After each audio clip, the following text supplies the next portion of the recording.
Allah berfirman, wa qala rabbukum, dan Tuhan kamu telah berfirman, ud'uni astajib lakum.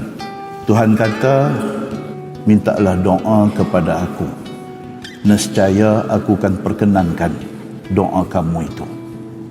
Innal ladzina yastakbiruna an ibadati. Kemudian Tuhan kata, sesungguhnya orang-orang yang takabur, orang-orang yang besar diri, orang-orang yang sombong daripada beribadat kepada aku. Dalam tafsir kata, dan sesungguhnya orang-orang yang takabur, yang sombong, yang tidak mau berdoa kepada aku, sayadkhuluna jahannama dakhirin. Tuhan kata mereka akan masuk di dalam neraka Jahannam dalam keadaan hina dina. Ayat 60 surah Ghafir.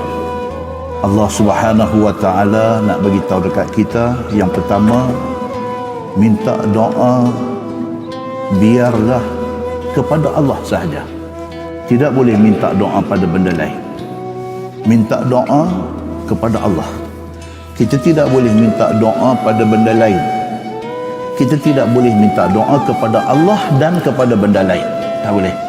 Doa minta kepada Allah.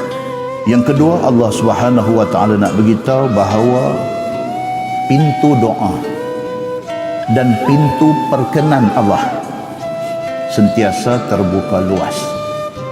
At any time, at any place, kita boleh minta doa pada Tuhan. Dan Tuhan duk tertunggu-tunggu hamba-hamba dia minta pada dia.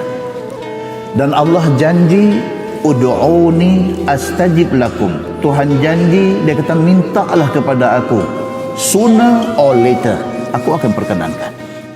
Tuhan kata, minta kepada aku, tak cepat lambat, tang bagi aku bagi.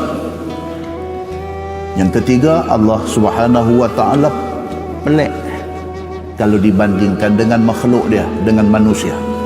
Manusia tak suka orang minta ke dia.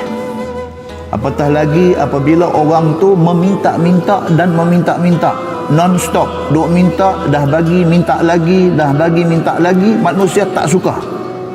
Berbeza dengan Allah Subhanahu wa taala, dia suruh hamba dia minta dan dia bagi, lagi minta lagi dia bagi, lagi minta lagi dia bagi.